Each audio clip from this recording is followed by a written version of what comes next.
បងស្រឡាញ់តែអូ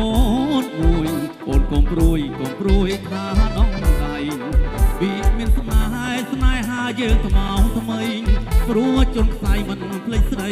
ឡើយណា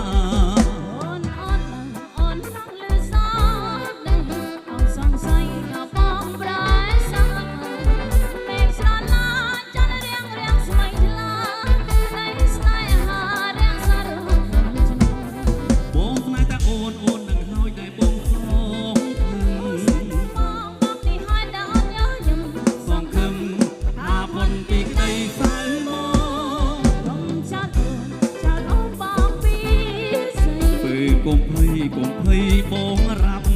រអូននឹងបងសូមជួបគ្នាក្រុមជាតិ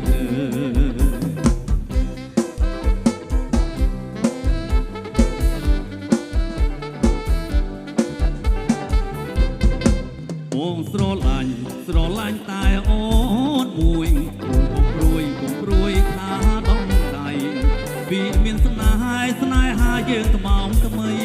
ព្រោះជន់ខ្សែមិនភ្លេចស្រីឡើយណា